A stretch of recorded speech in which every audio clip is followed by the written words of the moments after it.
दोपहर में आमतौर पर कम सुनने को मिलता है, लेकिन जैन साहब की फरमाइश पर बिल्कुल है तैयार। जैन साहब बताइए अपना जेम स्टॉक।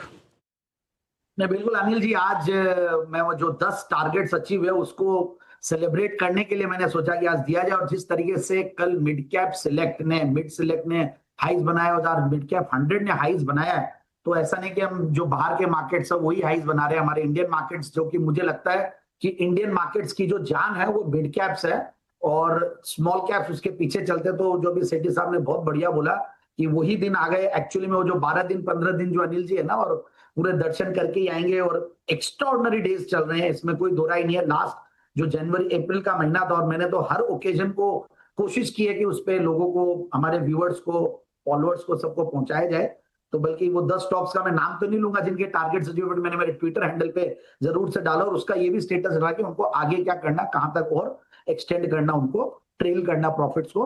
बट अभी जो मैं जेम्स के तौर पे जो लाया हूं, जैन साहब के जेम्स के तौर पे, ये स्टॉक तो जैन साहब का जेम्स, और दूसरा स्टॉक जो वो स्पेशल पिक के तौर पे। स्पेशल पिक इसीलिए है क्योंकि अगर टारगेट अचीव नहीं होता तो मैं उस स्टॉक को जेम्स में नहीं लेता, बट इस स्टॉक को मैं जेम्स में ले रहा हूं क्योंकि इसका टारगेट अचीव हो चुका और मुझे ये स्पेस बहुत अच्छी लगती है। और वो है ईएफसीआई लिमिटेड, ईएफसी इंडिया लिमिटेड, बहुत ही बेहतरीन कंपनी। इनफैक्ट ये स्टॉक देखिए बहुत बढ़िया करेक्शन हो चुका है स्टॉक में, और आज एक इनका नोटिफिकेशन आया था, मैं देख रहा था कि इन्होंने एक नई कंपनी और फ्लोट की है, ईएफसी एस्टेट वाकेड़ेवाड़ी 3 प्राइवेट लिमिटेड बोल के। तो इसका मतलब और एक्सपेंशन कर रहे हैं। और ये कंपनी देखिए जिस सेक्टर में है, मुझे वेयर हाउसिंग सेक्टर बहुत बढ़िया लगता है, और कंपनी मैनेज्ड ऑफिस बिजनेस में है, ऑफिस इंटीरियर डिजाइनिंग में है। तो बेसिकली ये सारे जो बेसिकली बिजनेसेस है बहुत बढ़िया करते हैं, और फर्नीचर बिजनेस में भी कंपनी है, इनको अच्छी मल्टीपल्स मिलती है। बट यहाँ पे देखिए ये स्टॉक काफी करेक्शन के बाद सस्ता हो गया, 368 के भाव से आज हमें 192 पे मिला। और इसको लेने का रीजन भी है कि ये डबल बॉटम बनाया हुआ टेक्निकली, और 174 का लेवल जो है डाउन साइड है।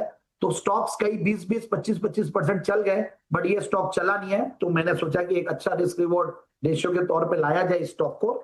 और देखिए ये कंपनी का मैं कॉन कॉल भी पढ़ रहा था, तो वहां पे भी इनफैक्ट काफी अच्छा कंपनी के प्लान्स है, और कंपनी काफी डेटा सेंटर, वेयरहाउस और ये सब के लिए भी काम कर रही है, मॉडर्न वर्क स्पेस के लिए काम कर रही है। तो एक अच्छी खासी लॉन्ग टर्म एन्युटी का बिजनेस लीजिंग के थ्रू बनाना चाहती है, और करेगी भी वैसा ही। 22% का return on capital employed, return on equity 23% का है। पिछले 3 साल में एक्स्ट्रा ऑर्डिनरी ग्रोथ दिखाई है कंपनी ने। इनफैक्ट मैं देख रहा हूं 40 करोड़ के सामने 62 करोड़ का पैट था दिसंबर 2024 और 2025 को कंपेयर करें, और बहुत ज्यादा पुरानी कंपनी नहीं है। और वैसे देखिए एफआईआई डीआईज भी ठीक ठाक होल्ड करते हैं, करीब 7-8% के लगभग वो भी होल्ड करते हैं। और सेजुआन बोल के एक फंड है, वो भी इसमें मार्च क्वार्टर में एंट्री लिया है। तो ओवरऑल काफी कॉन्फिडेंस आता है, और पब्लिक शेयर होल्डिंग में भी कुछ रिनाउंड नेम्स है। तो आई फील कि स्टॉक को बिल्कुल इन लेवल्स पे लिया जा सकता है, और मेरे हिसाब से स्टॉक में रिस्क रिवॉर्ड रेशियो भी बढ़िया है। ईवी इबिटा पे सिर्फ 8 टाइम्स पे है, इसको देखना जरूरी है क्योंकि डेट्स है बुक्स में, बट क्योंकि कैपिटल इंटेंसिव बिजनेस है तो डेट्स रहेंगे। तो मेरे हिसाब से स्टॉक को यहाँ लेके 230 240 के टारगेट्स के लिए खरीदा जा सकता है।